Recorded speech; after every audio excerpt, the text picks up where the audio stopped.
Okay, so these are systems of equations, and we're determining if it's no solution, infinite solutions, or one of these two solutions. First thing we want to do is rewrite any equation that is not in slope-intercept form. We want to put it in slope-intercept form so we can look at the slope and the y-intercept. Okay? Alright, so the first equation is already in slope-intercept form. The second one is not, so let's rewrite the second one in slope-intercept form. Draw my line down the equal sign. I'm going to subtract x on both sides. And I have this, negative 3y equals, this x is gone, negative x minus 12. Next step is divide by this negative 3.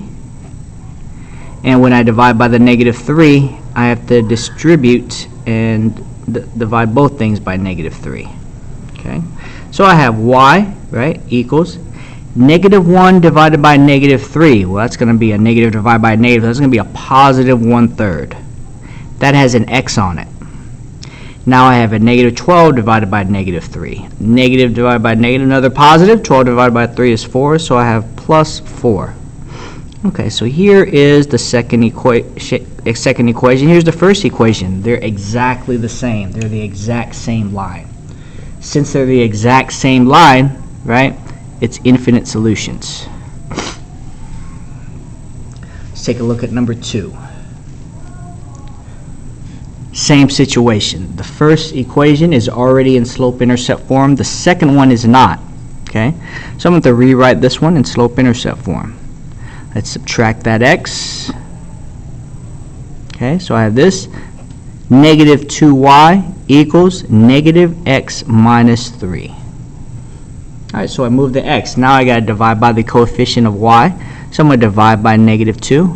Divide by negative 2. I have to distribute, divide both things by negative 2. So now I have y equals negative 1 divided by negative 2, right? Negative divided by negatives are positive, and I have a 1/2 that has an x. Negative 3 divided by negative 2, negative divided by negative, positive again, okay? And 3/2 doesn't divide evenly. I'm just going to leave it as 3/2. Okay?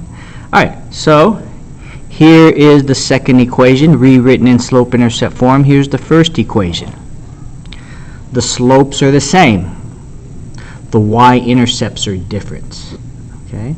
Alright, so that means they start, if you graph this, they start at two different places, and the rise over run is the same. Okay?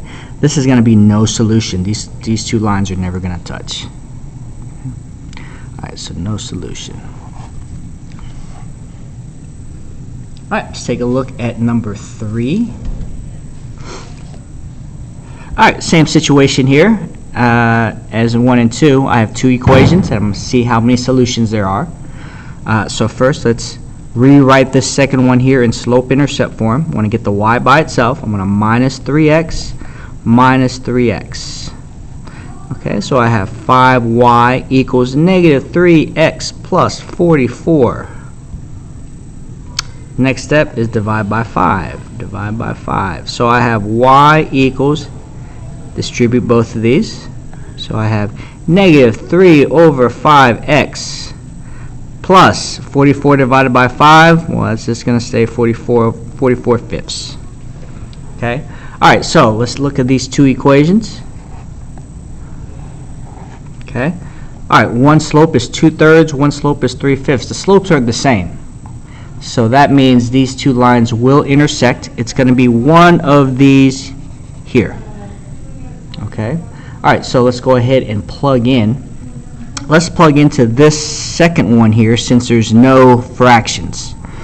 Alright, so I have the x as 3 and then the y as 7. Okay? So if I plug in x is 3, 3 times 3 is 9. Okay, so 3 times 3 is 9. Plus, the y is 7.